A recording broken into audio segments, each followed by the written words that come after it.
thanks very much for speaking with NDTV. Your first reaction to what we're seeing happen. It's been a day full of very hectic political developments in Maharashtra. Well, this was on the cards because there was no way that BJP could have faced a combined onslaught of the MVA. All three parties coming together. The vote share was so overwhelming that they would not be doing well. So there was a very intense attempt to break the MVA. All parties were being targeted. But we know that the people who are left with Mr. Ajit Pawar are all those who are facing serious ED inquiries. And so it's really, we can say the ED faction of the NCP has left.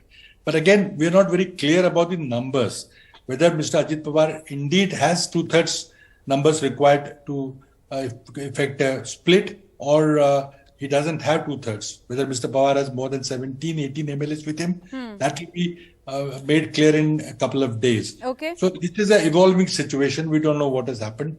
The MLAs has sworn in, but will they continue to be ministers or will they be continue to be members? We don't know. Go ahead. Yeah. The second thing is that the disqualification petition pending against Mr. Eknath Shinde will have to be settled before 11th of August. That is within the 90 days from the day that Supreme Court remitted it to the Speaker Vidhan Sabha. Right. Now, we are very sure that Mr. Eknath Shinde and his 16 colleagues will be disqualified because it is open and shut case. And if they get disqualified, we'll require a new chief minister. Now, have the BJP people, leadership of BJP, given a promise to Mr. Ajit Pawar that he will succeed Mr. Eknath Shinde as the chief minister? We don't know. Because Mr. Ajit Pawar wanted to become chief minister, not less. Right. Will he be satisfied with being a deputy CM? I don't know. That's also another evolving situation. So two things, whether Mr. Ajit Pawar has 36 MLAs or more than 36 or not. And secondly, what happens to the case which is pending before the Speaker Vidhan Sabha in case of Mr. Eknath Shinde.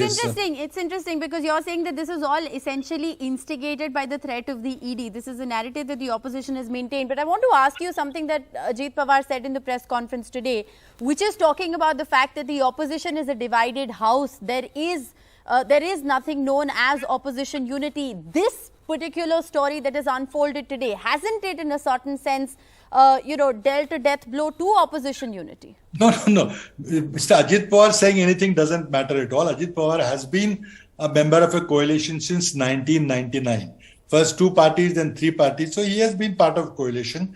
Mr. Sharad Pawar was a part of coalition in Manmohan Singh government. So after a very long time, Mr. Modi got a clear majority after 1984, in fact. So we have to live with the multi-party coalitions, and today we are trying to build a strong anti-Modi coalition just to divide the votes.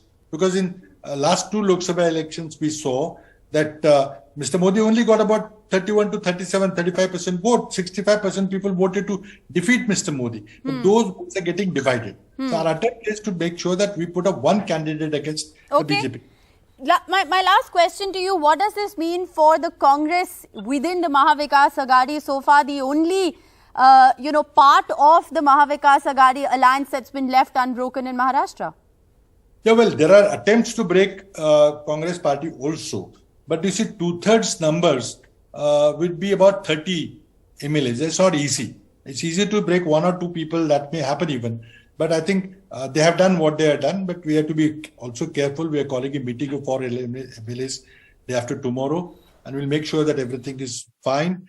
But the battle within the NCP will be an interesting battle. We are with Mr. Pawar at this party as long as he continues to fight the BJP. And Mr. Pawar has risen from the ashes in the past. So he has also vowed to begin his campaign in earnest right from tomorrow. He's coming to my constituency tomorrow morning.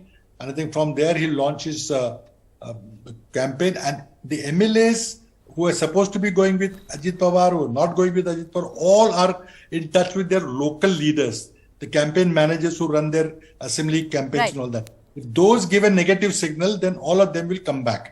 Because ultimately they had to fight elections with the help of the workers and the senior leaders of the assembly constituency. If they are negative on this whole business, then I think they'll all come back. Well, can the octogenarian really build it up from bottom up again? Those are big questions that need to be answered. He has said that he will We'll have to believe that. I don't know. It's an uphill task. I know that, but he has promised before an all-India audience that he's going to do it beginning tomorrow. All right. Well, thank you very much, Mr. Prithviraj Chavan, for speaking with us on NDTV.